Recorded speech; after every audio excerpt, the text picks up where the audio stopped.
സുഹൃത്തുക്കളെ, ഇന്ന് ഉച്ചയ്ക്ക് ഊണിന് എന്തൊക്കെ കറി വെച്ചെന്ന് നോക്കണ്ടേ? നമുക്ക് പോയി നോക്കിയാൽ. പിന്നെ ഇന്നലെ ആണെങ്കിൽ കാലിലൊരാണി കൊണ്ട് ആശുപത്രിയിലൊക്കെ പോയി. ഒരു 5 മണിക്കൂർ വേദന കൊണ്ട്.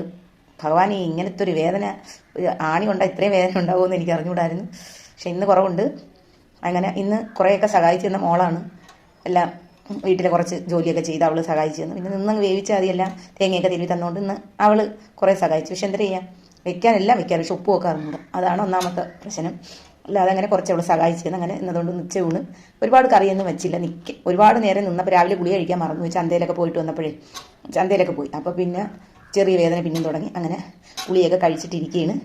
എന്തായാലും എന്തൊക്കെ വെച്ചെന്ന് നോക്കാം. വാ, നിങ്ങൾ വാ, ലൈക്കും ചെയ്യണം, ഫോളോയും ചെയ്യണം, മറന്നു പോരുത്. വരി, പോയി നോക്കാം. വാ. ചോറ് വെച്ച് പുളിമോളം വെച്ചതാണ് കേട്ടോ. മത്തി പുളിമോളം കേട്ടോ. മത്തി പുളിമോളം വെച്ച് പറ്റിച്ച് വെച്ചതാണ്. പിന്നെ മത്തി പൊരിച്ച്, പിന്നെ അകത്തിച്ചില്ല, പൂവും ഇലയും കൂടി ഇട്ട് മുട്ടയും പൊട്ടിച്ചൊഴിച്ച് തോരൻ വെച്ചാണ്. നല്ല രുചിയാണ്, നല്ല ടേസ്റ്റ് ഉണ്ട് കേട്ടോ. ചെറിയൊരു കവർപ്പുണ്ടെങ്കിലും അത് കുഴപ്പമില്ല, നല്ല രുചിയാണ്.